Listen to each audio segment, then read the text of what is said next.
नमस्कार मित्रों, enjoy with Hindi साहित्य के यूट्यूब पोर्टल पर आप सभी का स्वागत है। आज की इस वीडियो में हम बात करेंगे कि 27 अगस्त को जो यूजीसी नेट हिंदी का एग्ज़ाम हुआ था उसमें कौन कौन से प्रश्न आए थे, कैसे प्रश्न आए थे, जो स्मृति के आधार पर संकलित किए गए हैं। तो प्रश्न जो था हर बार की अपेक्षा कुछ इस बार सरल था।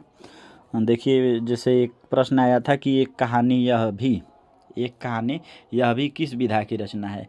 तो ये आप लोगों को पता होगा कि ये मन्नू भंडारी जी की आत्मकथा है, मन्नू भंडारी की आत्मकथा। तो बहुत ही सरल ये क्वेश्चन था। ये हमें उम्मीद है कि सभी लोग इसे लगा ही दिए होंगे। इसी तरह से एक आया था कि पहल कहानी के संपादक कौन है। पहल कहानी नहीं है बल्कि पहल पत्रिका है, और पहल पत्रिका के संपादक में ज्ञान रंजन जी का भी नाम आता है, और ज्ञान रंजन उसमें ऑप्शन में था, तो यही वाला प्रश्न का उत्तर होगा ज्ञान रंजन। ज्ञान रंजन की एक कहानी है पिता, ये हम लोगों के सिलेबस में भी लगी हुई है, इसलिए सभी बच्चे इसे भी आसानी से बना लिए होंगे इस क्वेश्चन को। और सबसे आसान तो ये प्रश्न आ गया था कि दुलाई वाली कहानी का प्रकाशन वर्ष क्या है। तो दुलाई वाली कहानी का जो प्रकाशन वर्ष है वो 1907 ईस्वी है, और इसकी लेखिका जो हैं वो बंग महिला हैं। बंग महिला का दूसरा नाम क्या है? राजेंद्र बाला घोष। राजेंद्र बाला घोष, लेकिन ये बंग महिला के नाम से ही अपनी कहानियाँ लिखती रही हैं। इसी तरह एक प्रश्न आ गया था, ये प्रश्न जो था वो कहानी के अंदर से पैराग्राफ लिया गया था। प्रश्न था कि इतने बड़े हो गए अभी तक पढ़ने जाते हैं, न जाने इतना पढ़कर क्या करेंगे। तो ये किस कहानी का अंश है? तो देखिए, एक कहानी प्रेमचंद की लगी हुई है ईदगाह। ईदगाह कहानी का ही ये अंश है। जब बच्चे ईदगाह नमाज़ पढ़ने के लिए ईदगाह पर जा रहे होते हैं तो उस समय आपस में वो बात करते हैं कि देखो ये एक स्कूल है और इसमें इतने बड़े बड़े बच्चे पढ़ते हैं। तो उसी में ये बात अपने में बात करते हुए बोलते हैं कि इतने बड़े हो गए अभी तक पढ़ने जाते हैं, न जाने इतना पढ़कर क्या करेंगे। तो ये कुछ कठिन था ये प्रश्न बच्चों के लिए, जिसमें कुछ बच्चे फिर भी बना लिए होंगे इस प्रश्न को।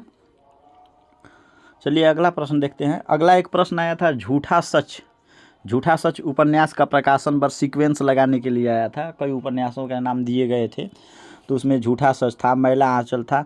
तो ये भी प्रश्न बच्चों के लिए बहुत सिंपल रहा है।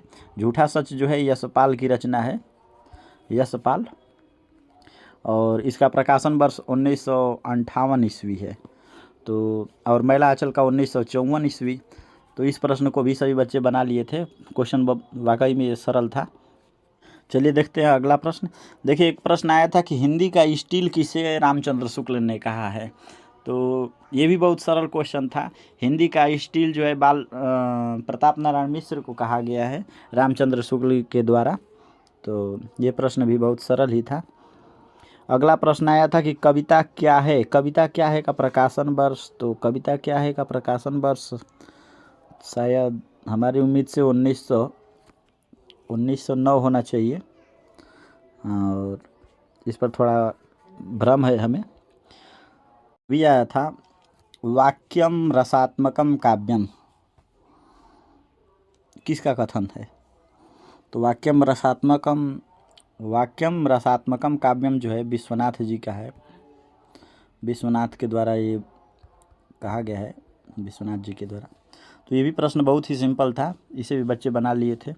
एक प्रश्न आया था द सीक्रेट वुड के लेखक कौन हैं। तो इसके लेखक जो हैं इलियट हैं। सीक्रेट वुड के लेखक इलियट हैं। अगला प्रश्न आया था कि प्रेमचंद घर में हैं का प्रकाशन वर्ष क्या है। तो देखिए, प्रेमचंद घर में जो है प्रेमचंद की ही पत्नी शिवरानी देवी के द्वारा लिखा गया है। जीवनी है प्रेमचंद जी का, जो 1944 में प्रकाशित हुई थी। तो ये प्रश्न बहुत ही सिंपल था, यहाँ तक कि सिलेबस में भी लगा हुआ है, तो सारे बच्चे इस प्रश्न को आसानी से बना लिए होंगे।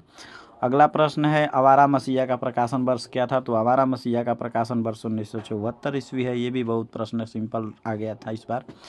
अब पता नहीं एनटीए के मूड में क्या था कि इतना सरल सरल क्वेश्चन दे दिया है, तो इस वजह से इस बार कट ऑफ भी बहुत हाई जाने वाली है। इस बार तो हमें जहाँ तक उम्मीद है कि 110 के ऊपर ही, 115 120 के आसपास जेआरएफ बनने के चांस हैं।